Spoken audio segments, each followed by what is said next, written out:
ఈ న్యూస్ మన ఊరు మన వార్తలు. Web news channel. కృష్ణా జిల్లా కేంద్రం మచిలీపట్నంలో అద్దెకుంటున్న మైనర్ బాలికపై అత్యాచారం చేసిన కేసులో పోలీసులు కేసు నమోదు చేసి నిందితులను అరెస్ట్ చేశారు.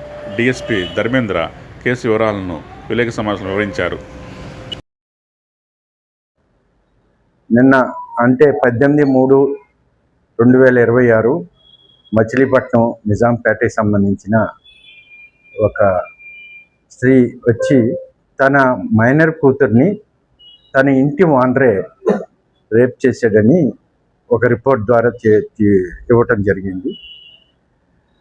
అమ్మాయి చదువుకోవటం వల్ల, అమ్మాయి ఎగ్జామ్స్ ఉండటం వల్ల నిన్న ఎగ్జామ్స్ కంప్లీట్ అవ్వాయి కాబట్టి ఇప్పుడు వచ్చి ఇస్తున్నాం అని చెప్తూ ఇచ్చింది. ఆ రిపోర్ట్ సారాంశం ఏంటంటే, ఆ మైనర్ గర్ల్ని నిజాంపేటలో పేరెంట్స్తో పాటు అమ్మాయి అద్దెకుంటుంది. అద్దెకున్న ఓనరు గత డిసెంబర్ 2025 డిసెంబర్ 31 అతని భార్య, అతనుకున్న 2 ఫీమేల్ కిడ్స్ చిల్డ్రన్స్తో బయటకు వెళ్తున్నాం బందర్ సెంటర్కి, కోనేరు సెంటర్కి, నువ్వు కూడా రామ్మా అని తీసుకెళ్ళాడు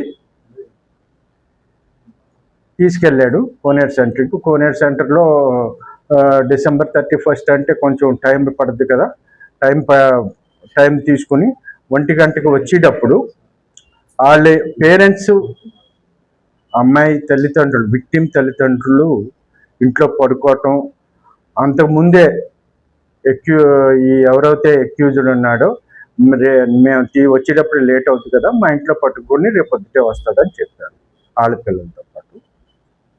ఆ 31 డిసెంబర్ నైట్ అతను ఆ అమ్మాయిని బలవంతంగా మానభంగం చేశాడు అతని ఇంట్లోనే. అది చెప్తే నీ చంపేస్తాను, ఇది చేస్తానని బెదిరించాడు. ఆ బెదిరింపుకి ఆవిడ మౌనంగా ఉండిపోయింది.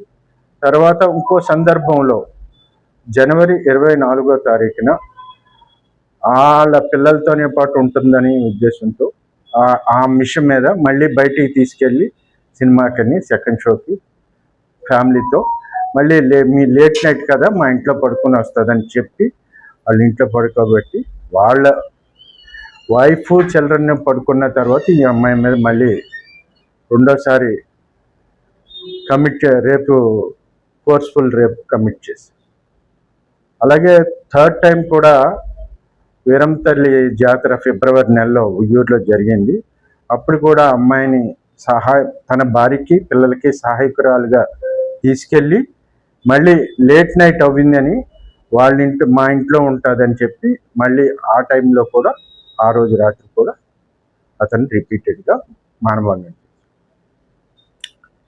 ఈ తల్లికి ఈ అమ్మాయికి నెలసరి రాపోయేటప్పటికి అనుమానం వచ్చి డాక్టర్ కొంచెం ఫీవరిష్గా ఉండటం వల్ల ఆ అమ్మాయి ప్రవర్తనలో కూడా ఒక భయంతో ఉండటం, బయటికి రాకపోవటం, ఇవన్నీ గమనించి ఆవిడకి ఏదో అనుమానం వచ్చి తీసుకెళ్ళింది గవర్నమెంట్ హాస్పిటల్లో. ఎక్కడో ఒక హాస్పిటల్లో చెక్ చేస్తే ఆవిడ ప్రెగ్నెన్సీ పాజిటివ్గా చెప్పి, అంతలోకి ఎగ్జామ్స్ వచ్చాయి.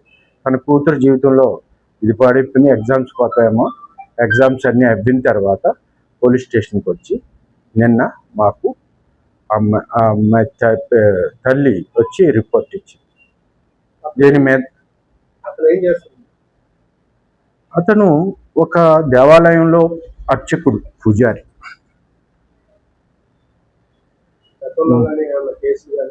అతని మీద ఇప్పుడు వరకు మనకి మా దృష్టిలోకి